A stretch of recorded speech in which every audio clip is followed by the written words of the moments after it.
Jadi cerita kali ini dialamin sama seorang anak kecil perempuan sekitar tahun 2002. Udah lama banget ya? Iya udah lama banget Moy. Kita sebut aja namanya tuh Dini.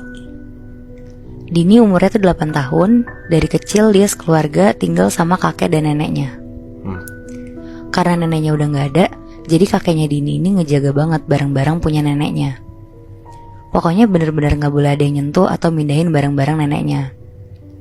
Sampai akhirnya Dini ini lagi main sendiri di kamar kakeknya. Jadi dari dulu ada benda punya neneknya. Benda ini tuh ditaruh di dalam kotak warna merah. Kalau kotaknya ini dibuka, isinya ada kalung liontin.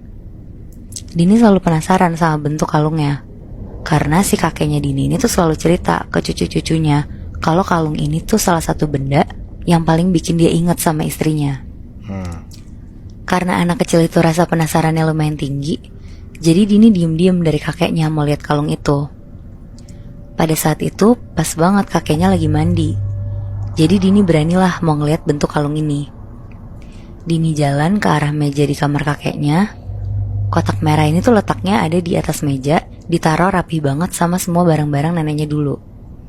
Dini buka kotaknya, dia lihat isinya. Kalungnya itu tuh warna silver dan kayak ada permatanya gede dan bentuknya bulat. Tapi rasa penasaran Dini gak sampai situ aja. Dia kayak ada perasaan untuk kepengen banget buat pakai kalung itu. Akhirnya dia nyobain pakai kalung itu. Dia ambil dari kotak merahnya, dia kalungin ke lehernya, dan pas Dini ngaca, dia suka banget sama kalungnya. Dia ngerasa dia cantik banget kalau pakai itu. Pas banget kakeknya selesai mandi, terus kakeknya keluar dari kamar mandi. Dini buru-buru masukin kalung neneknya itu ke dalam bajunya Dini. Jadi gak kelihatan sama kakeknya kalau dia pakai kalung itu. Akhirnya Dini lanjut main dan gak lama mamanya Dini manggil Dini untuk mandi sore. Setelah itu sekitar jam 8 malam, Dini mau siap-siap tidur karena besok pagi Dini nih harus sekolah. Jadi Dini emang dari kecil tidurnya sendirian Bi. Udah gak sama orang tuanya. Pas Dini udah mau tidur, Dini naruh kalung itu di laci meja kamarnya. Pas banget Dini mau nutup matanya untuk nyoba tidur, dia ngerasa kayak ada yang ngeliatin dia dari pojok kamarnya. Tapi pas dia buka mata, kamarnya kosong, gak ada siapa-siapa. Di situ Dini udah ngerasa gak enak perasaannya. Tapi dia tetap lanjutin untuk tidur aja karena dia juga udah ngerasa ngantuk banget. Besok paginya Dini bangun tidur, Dini siap-siap mau ke sekolah. Tapi sebelum dia berangkat ke sekolah, Dini ini buka laci kamarnya. Dia ambil kalungnya dan dia mutusin untuk pakai kalung itu ke sekolah. Dini berangkat ke sekolah diantar sama supirnya. Perjalanannya sekitar 30 menitan untuk sampai ke sekolah. Pas Dini ngeliat ke arah lampu merah, Dini ini ngeliat neneknya lagi nyebrang di zebra cross lampu merah itu. Lah bukannya nenek udah meninggal, Nat? Nah itu dia Moy, Dini sampai kaget banget. Terus Dini ngomong ke supirnya, "Pak, Bapak ingat muka nenek kan? Bapak lihat deh, itu yang lagi nyebrang mirip banget sama nenek, Pak." Nah supirnya ini bilang, "Mana Kak? Gak ada orang yang nyebrang ah." Mampus. Di situ Dini kaget pas supirnya bilang kayak gitu. Tiba-tiba sosok yang mirip neneknya ini ngeliat ke arah Dini. Awalnya sosok ini jalan ke arah mobil Dini. Pelan-pelan dia jalan, dan tiba-tiba sosok ini lari nembus ke dalam mobilnya Dini. Holy shit. Jadi Dini ini posisinya bisa ngeliat dengan jelas kalau sosok ini tuh lari ke dalam mobilnya dia, terus nembus keluar lagi. Dari situ Dini shock banget sampai bengong sendiri. Karena yang bisa lihat neneknya tuh dia doang, supirnya pun gak bisa ngeliat sama sekali. Gak lama Dini nyampe sekolahnya. Pas dia lagi duduk di bangku kelasnya, lagi-lagi Dini ngeliat dengan jelas ada neneknya dari jendela ngeliat ke arah dalam kelasnya Dini. Tapi muka neneknya ini tuh marah, alisnya mengkerut, matanya melotot. Pokoknya raut mukanya tuh kayak lagi marah ngeliatin Dini. Tapi di situ Dini berusaha nggak peduliin apa yang dia lihat di jendela dan berusaha untuk tetap fokus belajar. Sampai akhirnya udah bel pulang, Dini pulang dijemput supirnya lagi. Tiba-tiba pas Dini udah di parkiran sekolahnya, sosok yang mirip neneknya Dini masih ada dan ngeliatin Dini dengan muka kesel dari pagar sekolahnya. Anjir, kayak diikutin gitu ya? Iya, bener-bener diikutin terus Moy. Dini di situ bingung banget kenapa Dini bener-bener diikutin sama neneknya. dengan muka yang kayak gak enak gitu loh ke Dininya. Sesampainya Dini di rumah, Dini cerita ke mamanya kalau dia ngeliat neneknya. Dan muka neneknya ini tuh marah banget sama Dini. Tapi Dini juga gak tahu kenapa, dia bilang ke mamanya. Pas mamanya lagi fokus dengerin ceritanya Dini, mamanya kaget banget dan langsung narik kalung Dini dari dalam bajunya Dini. Dan mamanya tuh bilang, "Kamu pakai kalung nenek? Kenapa kamu pakai? Siapa yang izinin?" Di situ Dini takut terus nangis. Pas Dini nangis, mamanya Dini tuh ngeliat ke arah jendela yang ada di belakang Dini. Dan di situ mamanya tuh kaget banget karena dia ngeliat neneknya Dini lagi berdiri ngeliatin mereka sambil melotot.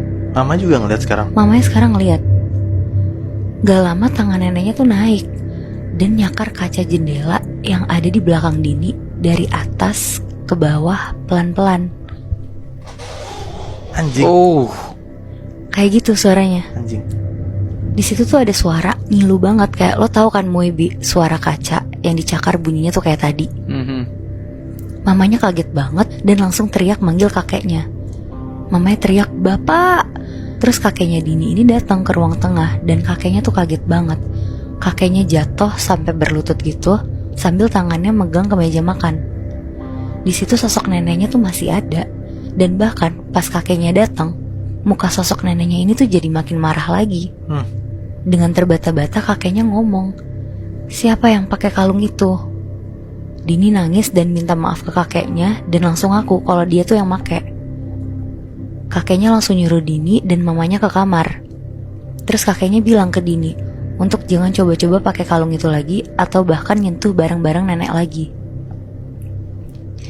Malamnya, karena Dini takut banget sosok neneknya datang lagi, dia mutusin untuk tidur di kamar mama papanya. Dini ngerasa aman dan nyaman karena gak harus tidur sendirian kan. Pas udah waktunya untuk tidur, Dini matiin lampu, terus dia pakai selimut dan menjamin mata. Tiba-tiba Dini ini mimpi. Di mimpinya tuh jelas banget Moebi, Dini ada di rumah kakeknya yang lagi dia tempatin sekarang. Dini tuh kayak flashback ngeliat waktu neneknya masih hidup. Dini ngeliat muka kakeknya seneng banget, kayak bener-bener bahagia ada nenek di sampingnya. Bener-bener yang dilihat Dini tuh kayak kejadian nyata, tapi masa lalunya kakek dan neneknya. Dini juga ngeliat waktu neneknya sakit dan udah dirawat di rumah sakit. Di sini Dini udah mulai sedih karena dia jadi inget setahun yang lalu pas neneknya dirawat dan akhirnya meninggal. Tapi pas Dini ngeliat lagi, dia lihat malam-malam waktu neneknya lagi duduk untuk minum obat, ada kakek yang lagi jaga, kayak ngeliat-liat waspada ke arah pintu sambil narik kalung yang dipakai neneknya ke belakang sampai neneknya kecekek dan meninggal.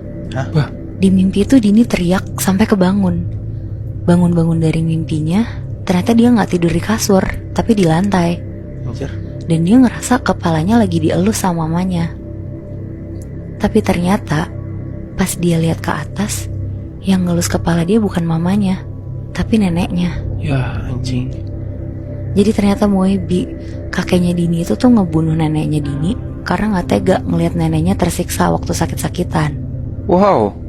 Berarti yang dimimpiin sama Dini itu nyatanya kayak gitu? Iya, itu benar-benar kejadian nyata. Dan kayaknya yang ngasih lihat itu tuh neneknya. Oh shit. Oh berarti neneknya tuh kasih pertanda baik ke Dini biar Dini tuh tahu sebenarnya apa yang kejadian dong dia. Iya, mirip-mirip kayak gitu sih, Moy. Tapi setelah Dini mimpi kayak gitu, dia ngasih tau ke orang tuanya gak? Enggak sih, Dini gak cerita. Ya anjing, parah banget sih itu.